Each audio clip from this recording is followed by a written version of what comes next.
7 macam perkara yang merusak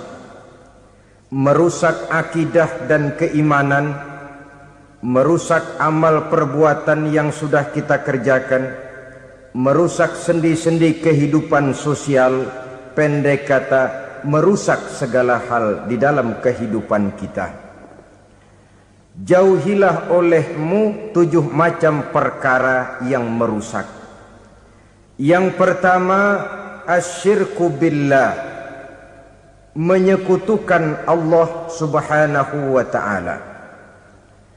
Agama dimulai dari keyakinan, maka kehancuran agama selalu dimulai dari kehancuran keyakinan, iman atau akidah yang dimiliki oleh seseorang. Dan untuk menghancurkan nilai-nilai iman yang kita miliki ini, orang rasanya tidak akan menghantam kita dengan peluru kendali. Orang tidak akan mengirimkan nuklir ke sini. Orang tidak juga akan mengirimkan satuan militernya ke sini. Untuk menghancurkan nilai-nilai iman, dibanjiri kita dengan paham-paham yang merusak dan mendangkalkan akidah.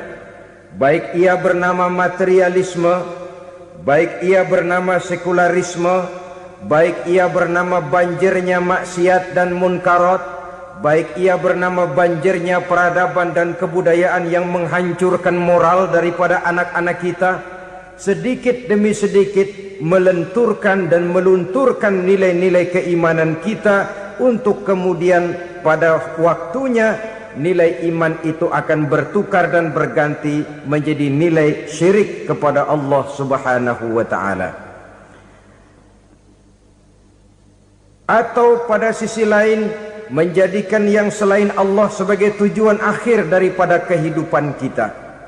Sedangkan kita sama-sama maklum bahwa di dalam pandangan agama Islam, dosa yang tidak berampun, dosa yang terbesar, termasuk dalam kategori bapak moyangnya dosa, tidak lain adalah syirik, yakni menyekutukan Allah subhanahu wa ta'ala.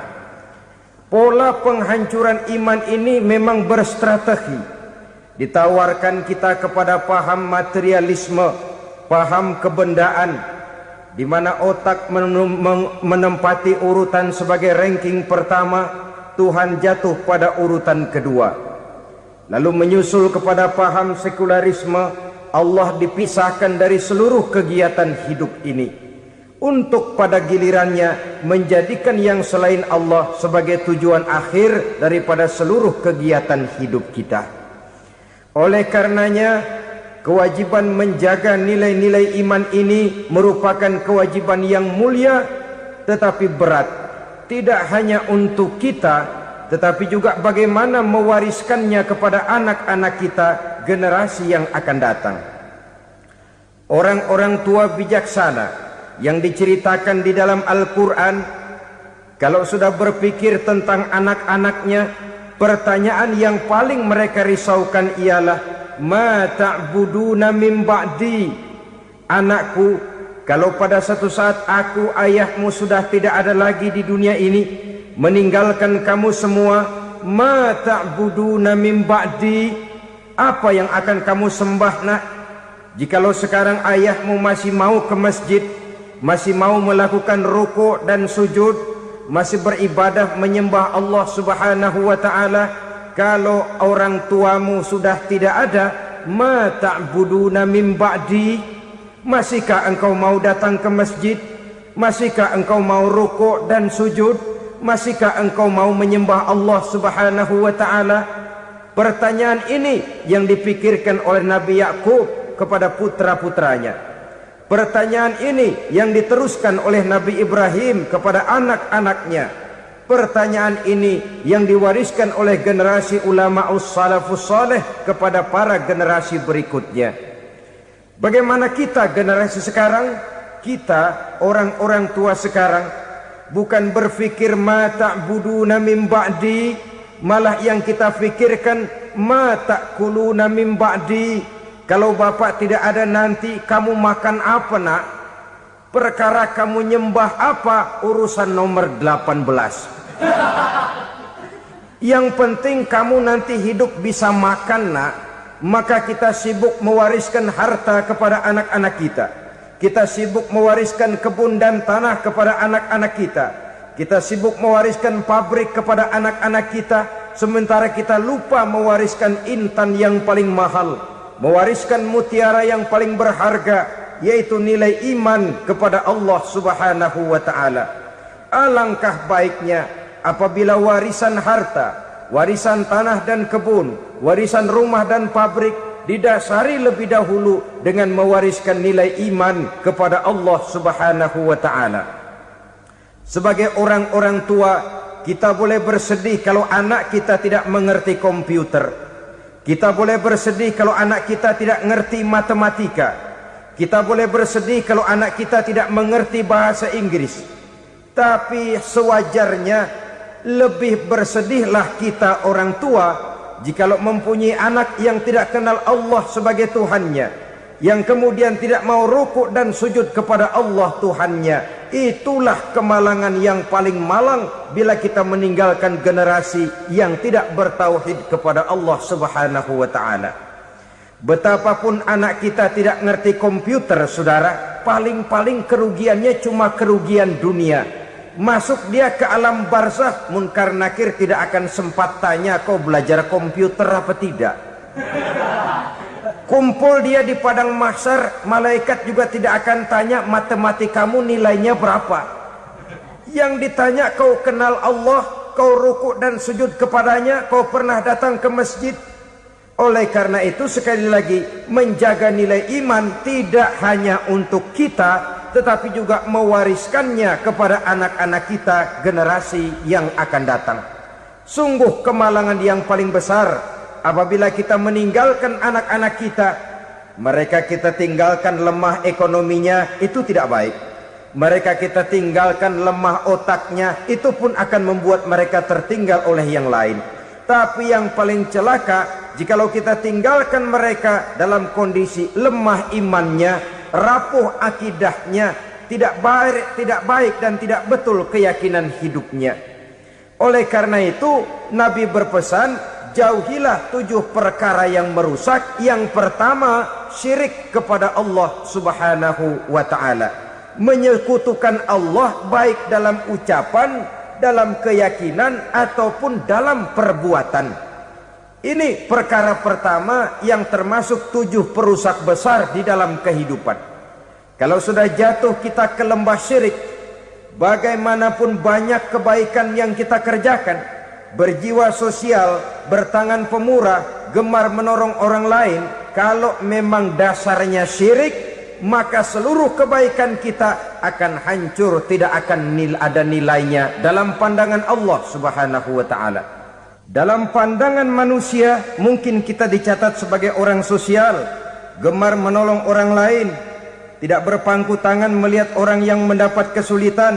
Tapi oleh karena dasarnya syirik, dasarnya tidak mentauhidkan Allah, maka seluruh nilai kebaikan yang kita kerjakan tidak akan ada nilainya dalam pandangan Allah Subhanahu wa ta'ala. Maka jagalah iman kita, jangan sampai dihinggapi penyakit syirik yang bagaimana kecilnya sekalipun. Sekali lagi, baik syirik dalam bentuk ucapan, syirik dalam bentuk keyakinan, sampai kepada syirik dalam bentuk perbuatan, kita berhindar kepada sifat-sifat yang sedemikian itu. Karena apa? Dalam satu ayat Quran Allah Subhanahu wa ta'ala menjelaskan, innallaha la yaghfiru ayyushraka bih wa yaghfiru ma duna dzalika liman yasha. Allah tidak akan memberi ampun kepada orang-orang yang menyekutukannya, tapi Allah masih mau memberikan ampun kepada dosa-dosa yang selain itu bagi orang-orang yang dikehendakinya. Dosa selain syirik, apabila kita bertaubat, Allah masih mau mengampuni. Tapi kalau sudah jatuh ke tempat syirik, itu sudah dosa yang tidak berampun. Taubatnya tidak lain melepas syirik, kembali kepada tauhid, berkeyakinan bahwa hanya ada Allah Subhanahu wa ta'ala, Tuhan satu-satunya, yang lam yalid walam yulad walam yakul lahu kufuwan ahad. tidak beranak, tidak pula diperanakkan, dan tidak satupun yang dapat menyerupai Tuhan Allah Subhanahu wa ta'ala. Saudara-saudara kaum muslimin rahimakumullah, bahwa kita di zaman sekarang memang tidak menyembah berhala, ya. Bahwa kita tidak berterang-terangan mengatakan Tuhan lebih dari satu, memang. Bahwa kita tidak berkeyakinan Tuhan itu punya anak atau diperanakkan, tentu. Tapi dalam perbuatan dan i'tiqad kita kadang-kadang jatuh tanpa kita sadari ke tempat yang bernama syirik ini. Oleh karenanya, di zaman di mana teknologi makin canggih, di mana kemajuan pembangunan makin menjangkau berbagai aspek kehidupan, diperlukan keseimbangan antara kemajuan fisik material dengan kemajuan mental spiritual. Apabila tidak ada keseimbangan, yang terwujud tentulah kepincangan, yang diawali dengan pincangnya cara kita berpikir, sehingga pada akhirnya akan mengarah kepada pincangnya cara kita berbuat dan bertindak di dalam kehidupan kita. Oleh karena itu Nabi berpesan, jauhilah sifat syirik, karena syirik merupakan dosa yang teramat besar. Ini sifat merusak yang pertama. Yang kedua kata Nabi, wasihra, jauhilah sihir. Sihir ini juga termasuk perkara yang merusak kehidupan. Kita semua sama-sama maklum bahwa sihir sebenarnya bukan persoalan baru. Sejak sebelum datang Islam, sihir itu sudah ada. Di zaman Yunani kuno, sihir ada.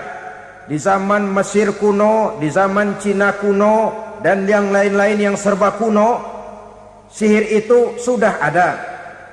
Bahkan para nabi pun, para rasul yang diutus oleh Allah Subhanahu wa ta'ala, senantiasa berhadapan dengan ahli-ahli sihir untuk menguji kebenaran dari misi yang mereka bawa.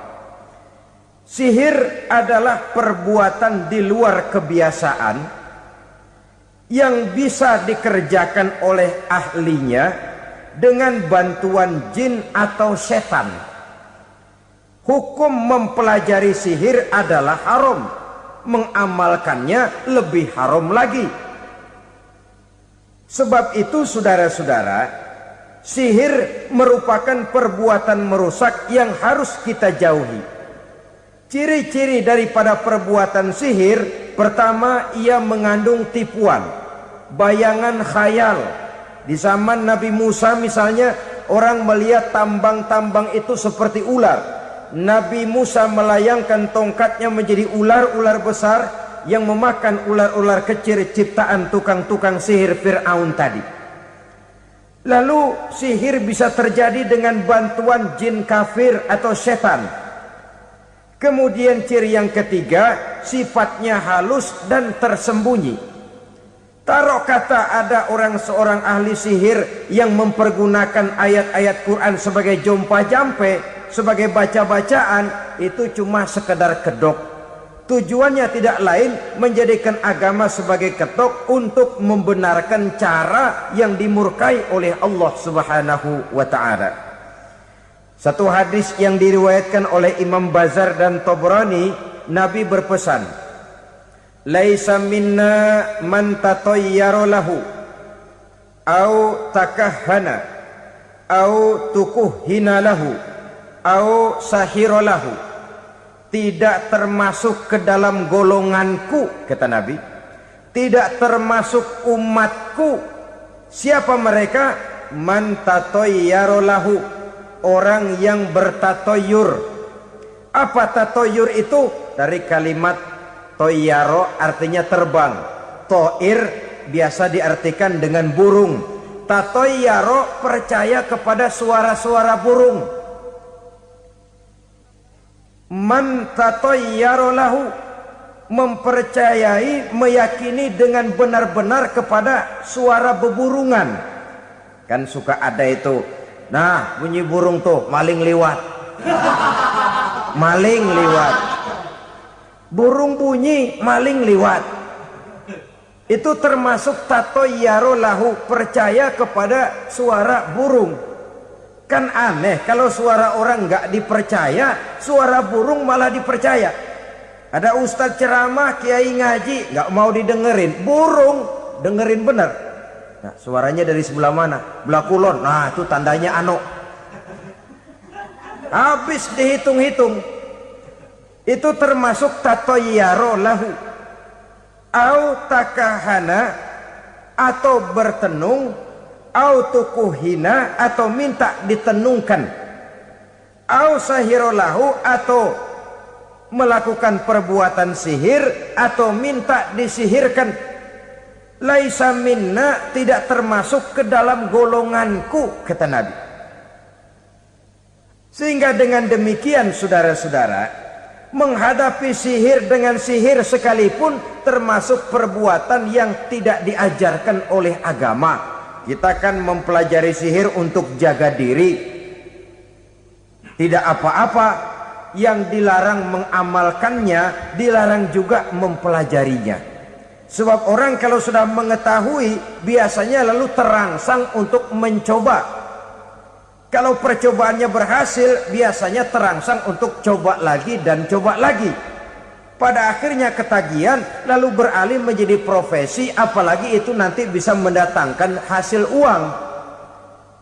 Saudara-saudara kaum muslimin rahimakumullah, kita manusia makhluk nyata. Kita hidup di alam nyata, terikat oleh sunnatullah, causality. Oleh karenanya, bagi kita keyakinan yang penuh, keikhlasan di dalam bertuhankan Allah, penyerahan diri sepenuhnya hanya kepadanya, itu sudah merupakan obat penangkal yang sangat ampuh agar kita tidak terkena penyakit-penyakit yang dibuat oleh setan dan para pembantunya. Sehingga beberapa ayat Quran mengajarkan, misalnya a'udzu bikalimatillahi tammati min syarri ma khalaq, atau bismillazi la yadurru ma'asmihi syai'un fil ardi wala fis sama, dengan menyebut nama Allah yang tidak bisa mendatangkan bahaya sedikit pun, dari baik yang datang dari langit maupun yang datang dari bumi.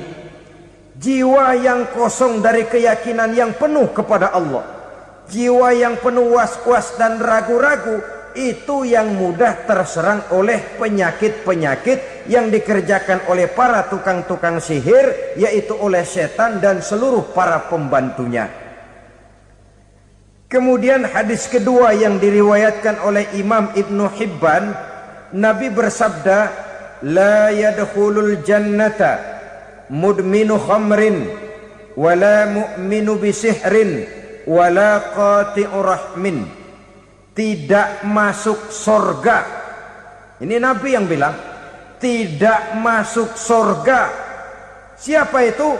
Pertama, mudminu khamrin, orang yang berkekalan dalam mabuk. Selalu mudminun itu sudah menjadi perbuatan rutinnya, tidak kapok-kapoknya, teler seumur hidup. Mudminu khamrin, tidak masuk surga orang yang selalu bermabuk-mabukan. Yang kedua, wala mu'minu bisihrin, orang mukmin tapi main sihir. Ini juga oleh Nabi diperingatkan, tidak akan masuk surga orang mukmin tapi suka main sihir. Wala qati'u rahmin, dan tidak juga orang yang memutuskan silaturahmi.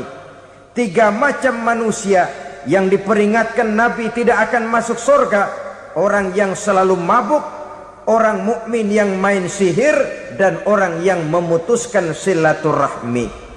Saudara-saudara kaum muslimin rahimakumullah. Lalu orang berkata, kenapa dilarang kita bersihir? Padahal Rasul sendiri kan punya mukjizat. Nah, kita memang harus membedakan antara mukjizat dengan sihir. Dalam kehidupan agama kita kenal ada yang namanya mukjizat, ada yang namanya karomah atau keramat biasa diucapkan, ada yang namanya maunah, ada yang namanya irhas, ada juga yang namanya sihir. Kesemuanya ini berbeda, saudara-saudara. Yang dinamakan mukjizat itu khusus untuk para rasul saja. Satu kejadian luar biasa yang terjadi dilakukan oleh Rasul atas izin dari Allah Subhanahu wa ta'ala. Perbedaannya dengan sihir jelas. Sihir dari setan, mukjizat dari Allah. Sihir bisa dipelajari, mukjizat tidak. Sihir umumnya untuk maksud-maksud yang tidak baik, sedangkan mukjizat untuk memperkuat kebenaran yang disampaikan oleh para rasul dan ditentang oleh umatnya.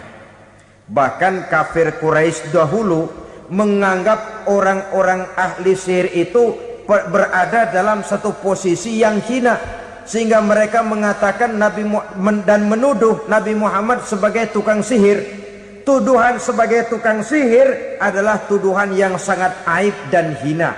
Di tengah masyarakat kufar jahiliyah, kedudukan tukang sihir dipandang sebagai kedudukan yang hina, sehingga mereka mengejek Nabi dengan sebutan tukang sihir. Jadi mukjizat hanya untuk Rasul saja. Kemudian karomah. Karomah ini asal kata dari karoma, kehormatan, kemuliaan yang diberikan Allah kepada hamba-hambanya yang rajin mendekatkan diri kepadanya. Oleh karena ketekunannya melaksanakan ibadah, Allah memberikan keistimewaan kepada orang itu, yang dengan keistimewaannya dia bisa mengerjakan yang tidak bisa dikerjakan oleh orang lain. Karomah hanya bisa dicapai dengan prestasi ibadah. Kalau sihir mau ibadah apa enggak, asal dia belajar, bersatu dan berteman dengan setan, memenuhi persyaratan-persyaratan setan, biasanya lalu bisa. Sedangkan karomah tidak mungkin terwujud tanpa orang mendekatkan diri sedekat-dekatnya kepada Allah Subhanahu wa ta'ala. Maka kita lihat biasanya orang-orang yang punya ilmu sihir, mukanya rata-rata nggak enak dilihat. Kumuh, jauh dari air wudhu, jauh dari sujud kepada Allah, malah berteman dengan setan, menjadi pelayan-pelayannya setan. Saudara-saudara, adapun maunah, keistimewaan yang diberikan Allah kepada hamba-hambanya yang belum sampai kepada tingkat wali, tapi orang itu lebih banyak kebaikannya daripada kesalahannya. Umpamanya, saudara jalan bertiga di pinggir jalan, saudara ada pada posisi di tengah, lalu bertiga ini ketabrak mobil. Menurut perhitungan saudara mati lebih dahulu, tapi terjadi hal yang aneh, dua teman saudara mati, saudara malah cuma luka dan lecet sedikit saja. Apa itu? Kalau kita lebih banyak kebaikannya daripada kesalahannya, itu yang dinamakan maunah, pertolongan yang diberikan Allah kepada hamba-hambanya yang lebih banyak kebaikannya daripada kesalahannya.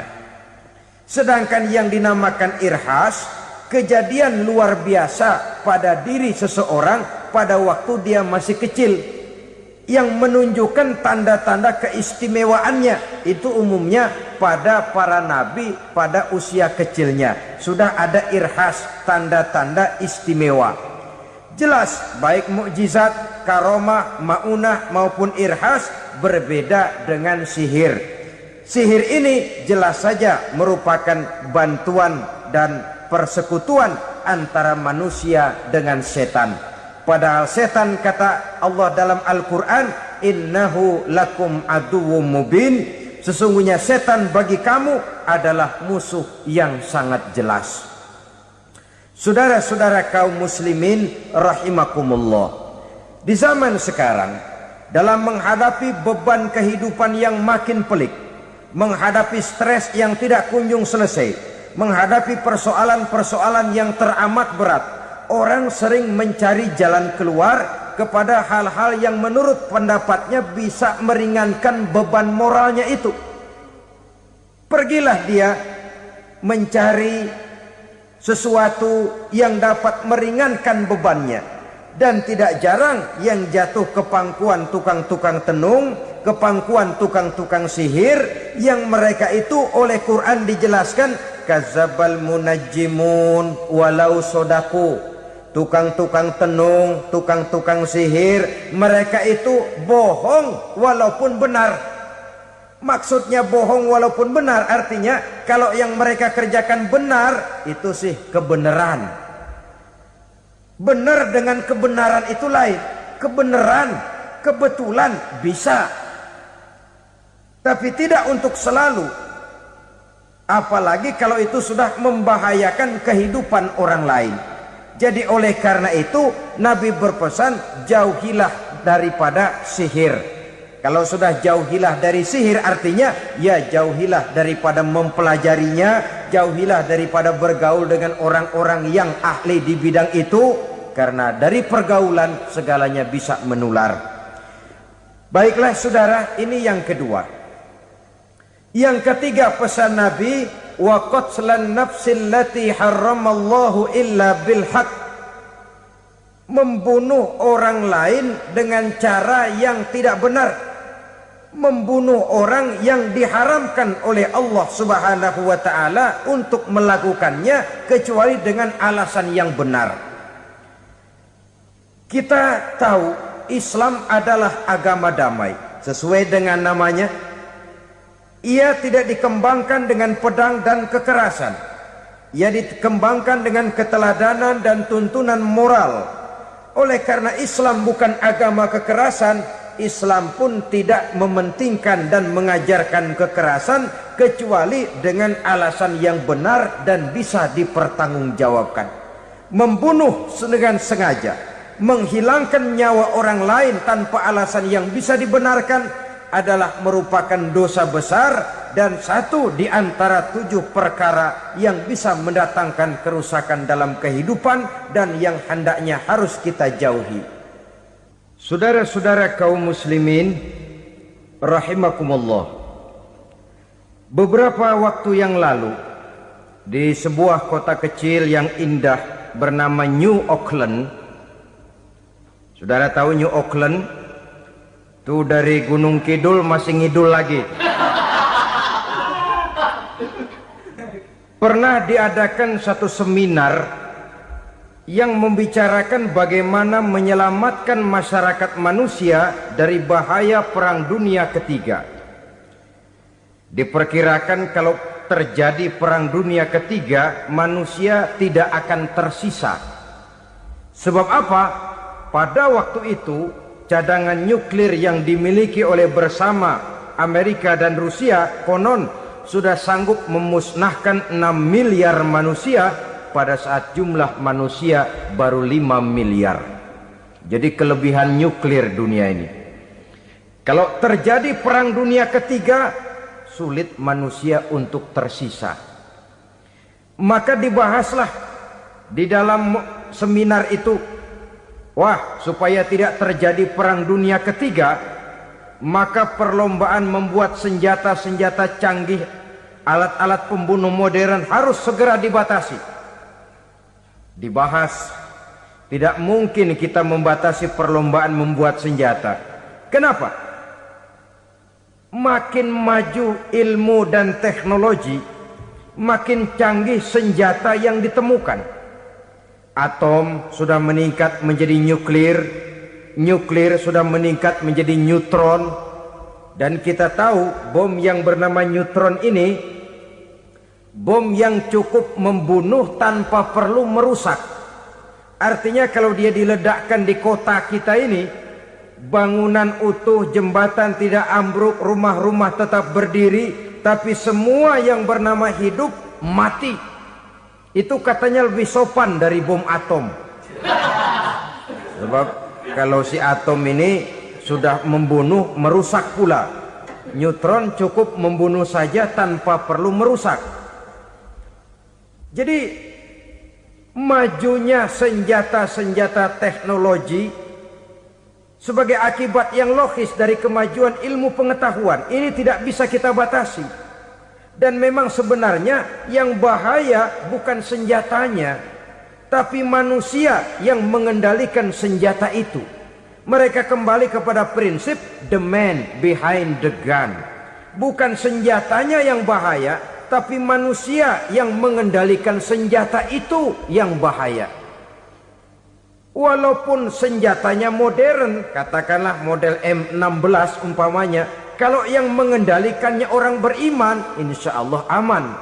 Tapi biar megang cuma senapan angin, kalau yang megang orang brutal, ngeri kita deket-deket. Apalagi kalau memang bukan ahlinya menggunakan senjata, bisa ngeker kaki kena jidat.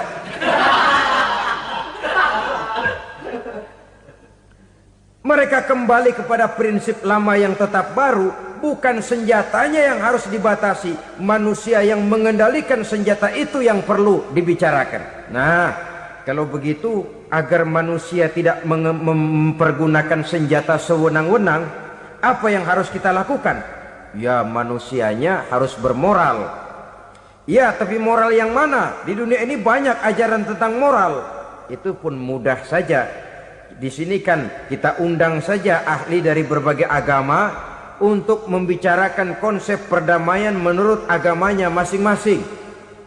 Baik, setuju itu, setuju.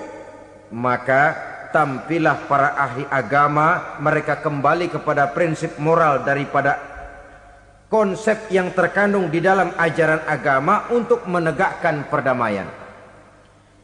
Mula-mula naiklah ahli dari agama Hindu, dibacakan konsep perdamaian menurut ajaran agama Hindu, bahwa untuk damai manusia harus meninggalkan nafsu keduniaannya, menempuh samsara dan sebagainya untuk mencapai nirwana, menjauhi kemegahan dan kemewahan dunia.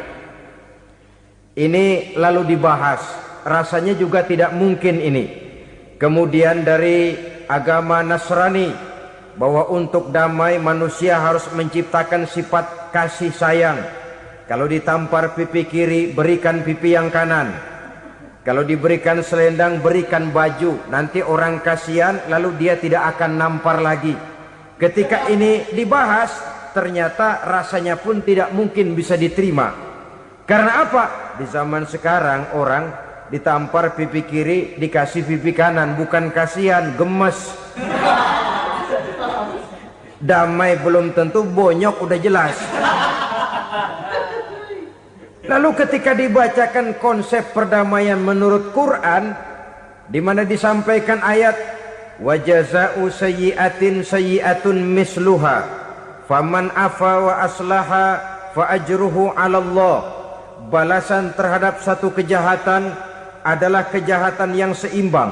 Tetapi barang siapa yang memberi maaf dan mencari jalan damai, itulah yang terbaik dan akan mendapat pahala dari Allah Subhanahu wa ta'ala. Kamu tidak salah ditampar pipi kirimu, tampar lagi pipi kirinya sekeras dia menampar pipi kirimu. Nanti orang tidak mau menampar kita karena dia tahu kalau dia tampar kita, dia akan menderita tamparan sekeras dia menampar kita. Akan terjadilah prinsip saling hormat menghormati, tidak saling ganggu, tidak saling usil, tidak saling jahil. Atas dasar ini perdamaian bisa ditegakkan.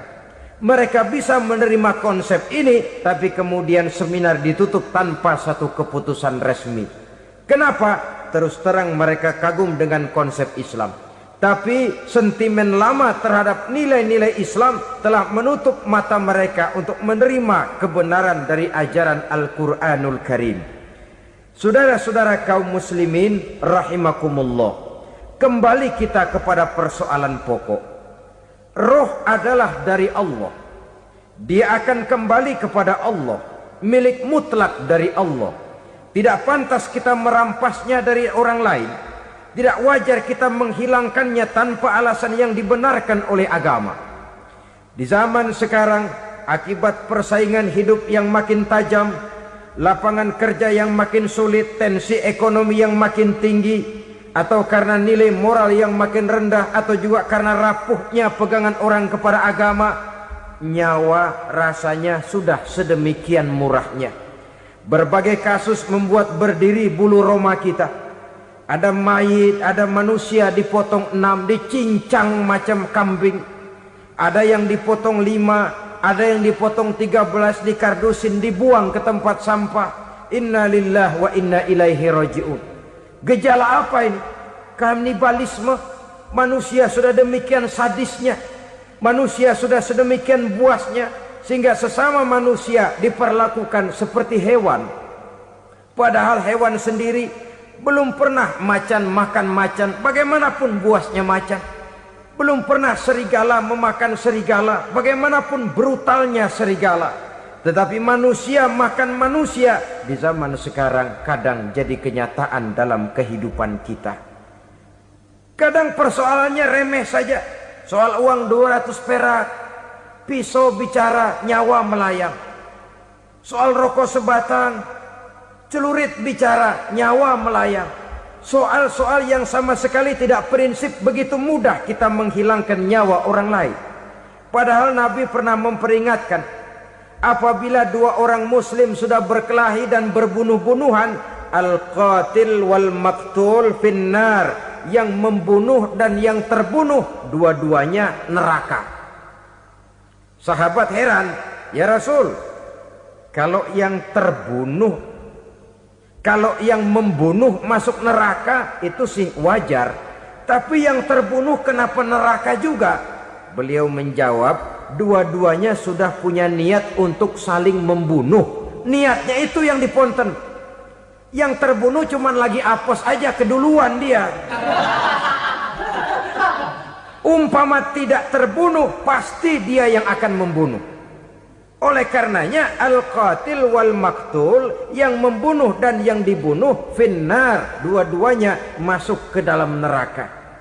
Islam menghormati kehidupan, tidak hanya terbatas kepada sesama muslim, orang-orang yang berlainan agama pun yang mau hidup berukun, damai, berdampingan dengan umat Islam, jiwa mereka, darah mereka dilindungi oleh nilai-nilai Islam yang disebut dengan kafir zimmi ini.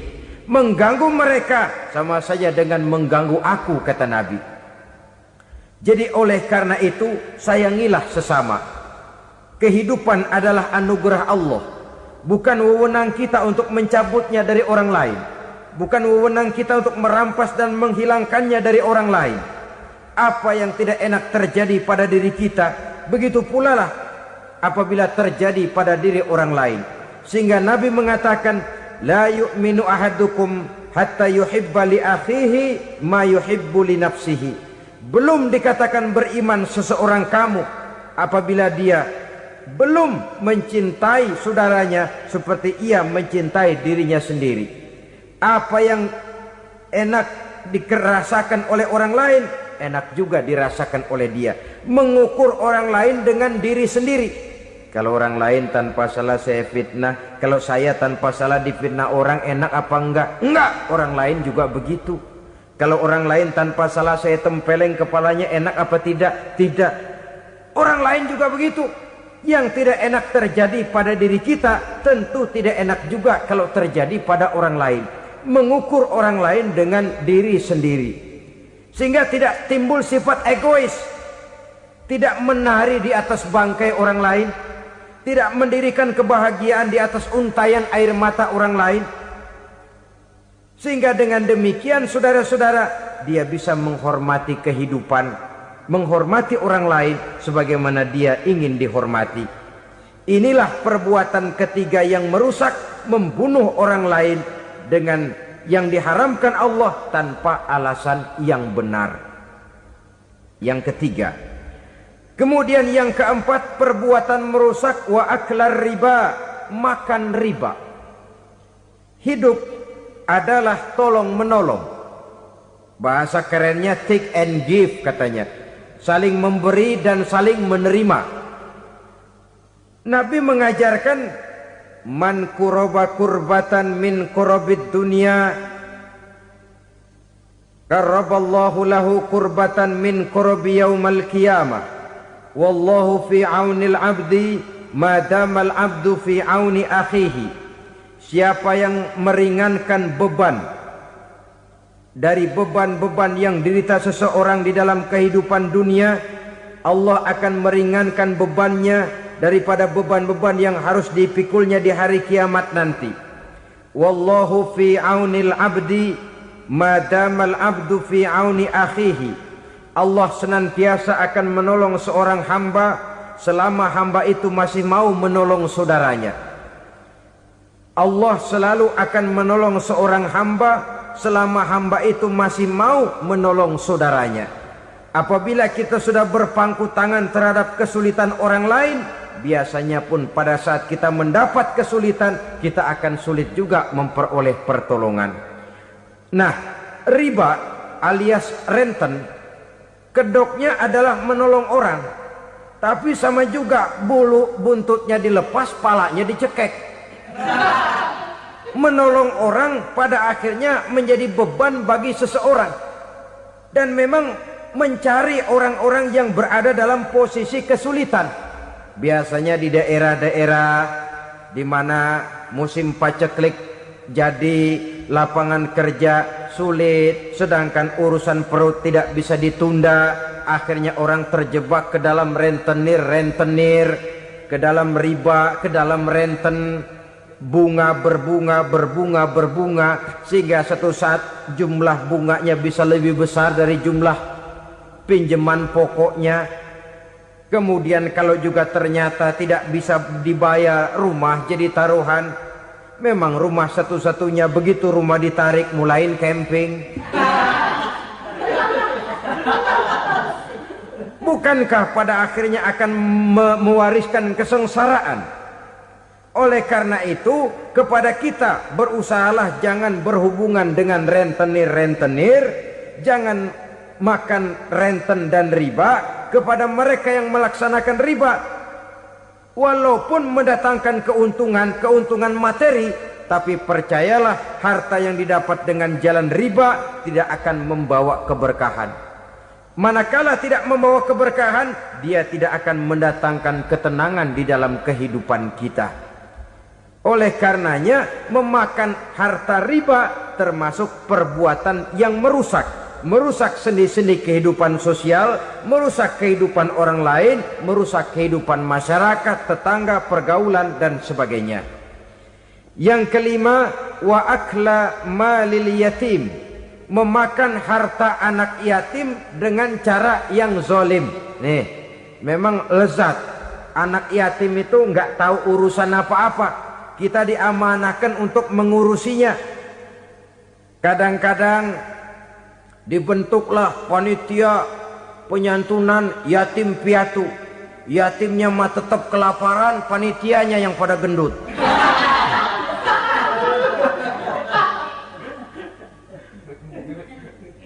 Padahal memakan harta anak yatim termasuk perbuatan dosa besar, dan menjantuni yatim merupakan perbuatan mulia. Nabi mengatakan, ana wa kafilul yatim kahataini yaumal qiyamah. Aku dan orang-orang yang menyantuni anak yatim seperti dua jari ini pada hari kiamat nanti. Dekat sekali. Jikalau ingin di hari akhir nanti dekat dengan Rasul, bersahabatlah dengan anak-anak yatim. Jadilah pengurus anak-anak yatim. Bangunlah panti-panti asuhan yatim. Pada saat bapak ibunya meninggal, kitalah yang menjadi orang tuanya.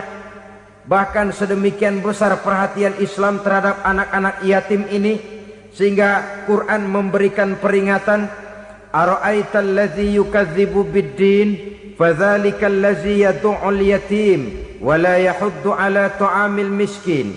Tahukah kamu siapa orang yang mendustakan agama, beragama tapi dianggap dusta, salatnya dusta, puasanya dusta karena agamanya sudah berdusta. Siapa mereka?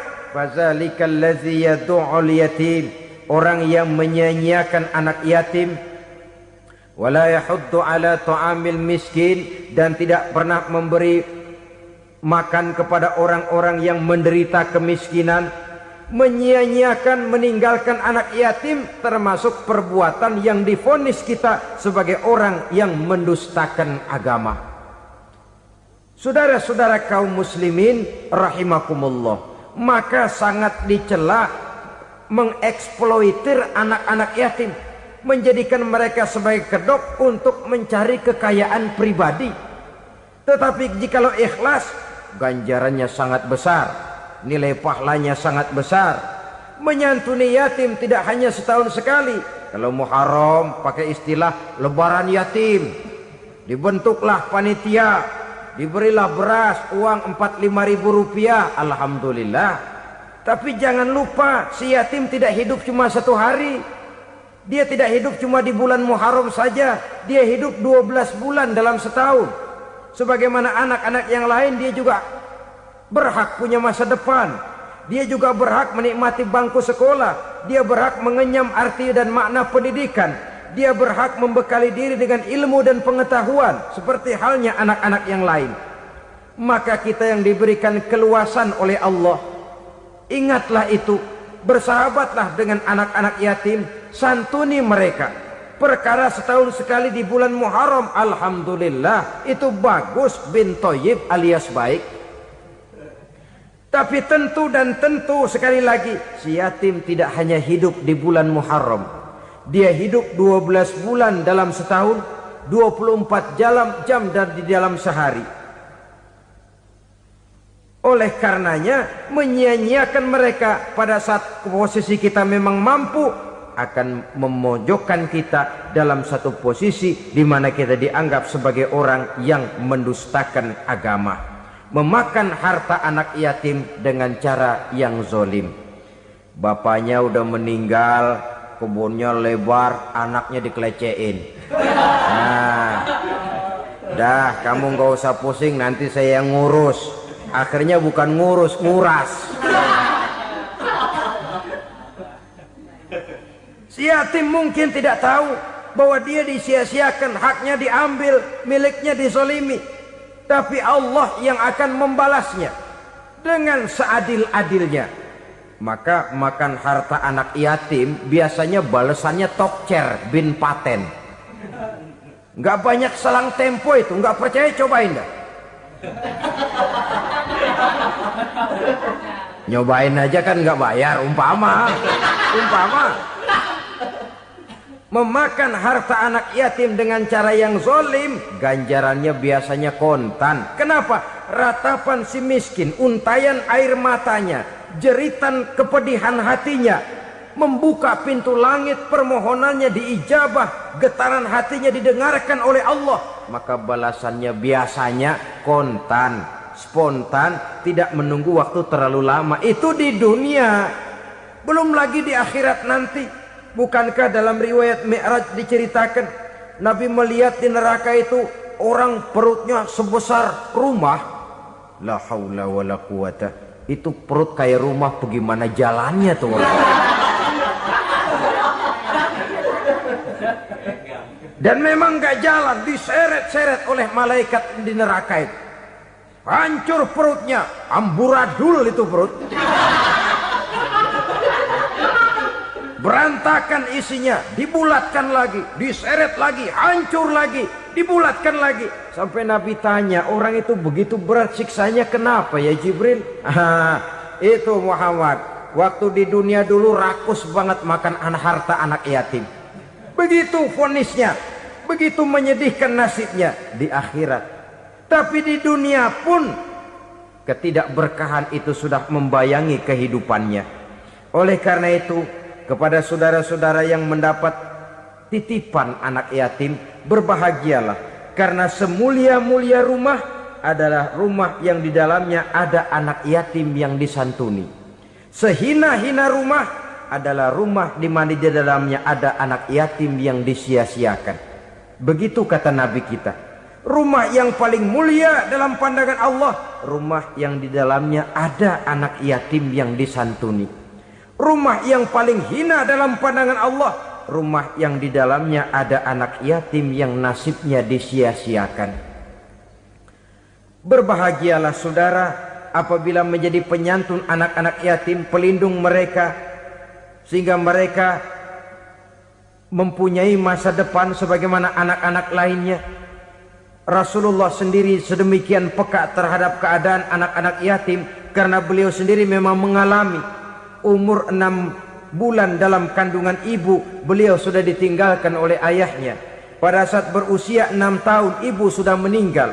Yatim piatu dalam usia di mana beliau sedang perlu belas kasih seorang ibu dan pengertian seorang bapa. Kepekaan itu lalu timbul, bahkan kemudian sampai kepada beliau berkata, aku dan orang yang menyantuni anak yatim seperti jari tengah dan jari telunjuk di hari akhirat nanti. Sedemikian dekatnya. Baiklah ya, jadi yang kelima, memakan harta anak yatim. Jauhi karena ini perbuatan yang merusak. Yang keenam, watawalli yaumaz zahfi, melarikan diri pada hari pertempuran. Apa ini? Khianat. Tidak konsekuen dengan konsep perjuangan.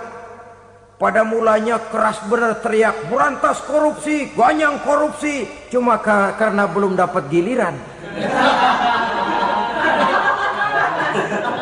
Begitu dia naik dapat kesempatan, korupsinya lebih edan dari yang diteriakinya. Ini termasuk tawalli yaumaz zahfi, berpaling pada hari peperangan. Di saat menghadapi musuh, kalau belum kelihatan musuh, teriaknya nyaring bener. Jangan takut demi kebenaran sampai titik darah yang paling penghabisan. Musuh belum kelihatan. Begitu musuh sudah kelihatan, paling dulu lari ke belakang. Kalau diajak berjuang ada saja alasannya. Sehingga Quran memberikan peringatan kepada kita semua. Mengapa kamu ini berat? Kalau sudah diajak berjuang di jalan Allah, kakimu seperti terhunjam berakar di perut bumi. Berat untuk melangkah berjuang. Lari dari pertempuran tidak konsekuen dengan konsepsi perjuangan. Mau enaknya saja. Dalam kondisi yang sulit lalu berpangku tangan. Ini termasuk ciri munafik yang di dalam Al-Quran disindir dengan bahasa kullama adha'a lahum masyaufi wa iza azlama alaihim qamu. Waktu terang mereka jalan, giliran gelap mereka mandek. Artinya, maksudnya kalau giliran ada untungnya aja rame-rame teriak Islam. Tapi begitu diminta berjuang, dituntut berkorban, rame-rame mundur. Waktu dilihat di Islam ada untungnya, rame-rame teriak Islam. Pak, saya Islam banget, Pak. KTP saya Islam, Pak. Pokoknya Islam banget dah. Tapi ketika diminta berjuang, dituntut sedikit berkorban, rame-rame mengundurkan diri. Tahun 65 PKI berontak. Waduh, waktu itu jadi orang Islam untung itu. Nggak dikejar-kejar, aman. Masjid rame, mobil-mobil mewah parkir di depan musola dan masjid. Kenapa? Waktu itu asal udah ke masjid aman. Islam selamat, untung. Tapi begitu keadaan aman, yang parkir di musola sepeda butut melulu.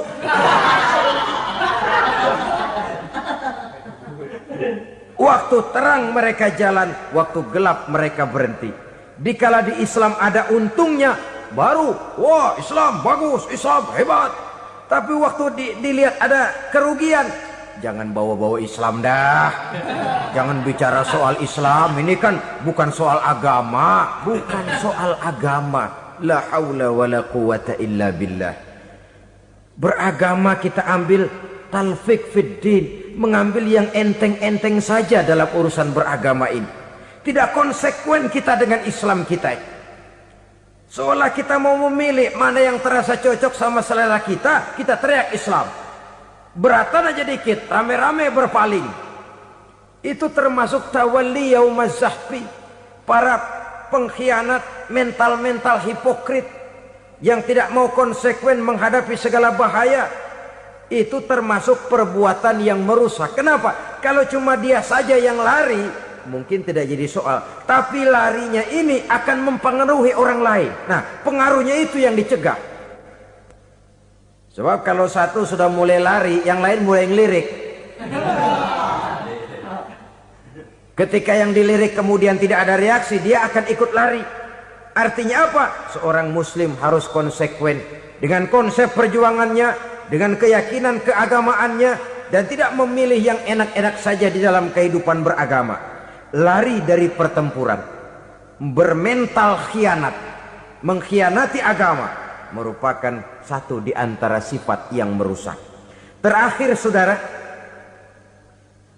wa qazfal muhsanatil ghafilatil mu'minat, menuduh perempuan baik-baik yang tidak tahu menahu tentang tuduhan yang dituduhkan kepadanya, menuduh perempuan mukmin yang baik-baik yang tidak tahu menahu tentang tuduhan yang dilakukan kepadanya. Fitnah lebih bahaya daripada pembunuhan. Orang yang tidak salah bisa hancur namanya, orang yang berniat baik bisa ambruk perjuangannya oleh karena fitnah. Sehingga dikatakan al-fitnatu asyaddu minal qatli. Fitnah lebih bahaya daripada pembunuhan. Maka memfitnah ini termasuk satu dosa di antara 7 hal merusak yang harus kita jauhi semampu kita, semampu-mampunya. Mengupayakan sebisa-bisanya jangan sampai terjebak ke dalam hal yang demikian. Nah, saudara-saudara, inilah saja pertemuan kali ini. Mudah-mudahan ada manfaatnya. Semoga Allah memberikan kekuatan zahir dan batin kepada kita untuk bisa menjauhi 7 perkara yang merusak ini. Selalu berusaha menyimpan sesuatu yang bisa membawa manfaat, baik untuk dirinya, untuk anak cucunya, maupun untuk keluarganya, untuk masa kini dan masa depannya. Kadang simpanan itu berbentuk uang, kadang berupa tanah, lain saat berbentuk pabrik, dan lain sebagainya. Sementara masa depan yang paling pasti adalah akhirat. Jika untuk masa depan dunia kita rela memeras keringat, membanting tulang, pergi pagi dan pulang petang, menyimpan uang, menyimpan tanah, menyimpan pabrik, pernahkah kita merenung jika satu saat kiamat datang, kita dibangkitkan dari kubur masing-masing, berdiri di padang mahsyar untuk mempertanggungjawabkan seluruh kegiatan hidup kita di dunia ini, lalu kita akan menuju ke alam akhirat. Sudahkah kita mempunyai simpanan untuk akhirat kita? Pada pertemuan kali ini saya ingin menyampaikan sebuah hadis di mana Rasulullah sallallahu alaihi wasallam bersabda, arba'un min kanzil jannah. Simpanan sorga ada 4 macam. Yang pertama, ikhfa'us sadaqah, menyembunyikan sedekah. Saudara-saudara kaum muslimin, sebagaimana yang kita maklum bahwa Allah Subhanahu wa taala melebihkan sebagian rezeki dari kita terhadap yang lain. Ada yang kaya, ada yang setengah kaya, ada yang miskin, ada yang setengah miskin, dan selanjutnya. Ada yang gajinya kecil tapi penghasilannya gede. Ada yang penghasilannya gede tapi nggak punya gaji. Ada juga yang memang gajinya gede dan penghasilannya gede. Kelebihan rezeki merupakan sunnatullah dan tidak harus membuat kita merasa lebih dari yang lain. Bahkan sebaliknya, kelebihan itu harus membuat kita ringan tangan untuk menolong mereka yang memang memerlukan pertolongan. Kalau saudara diberikan ilmu, maka pertanyaan akhirat cuma satu: ilmumu kau amalkan untuk apa? Kalau saudara diberikan umur yang panjang, pengadilan akhirat juga bertanya satu: umurmu kau habiskan di mana?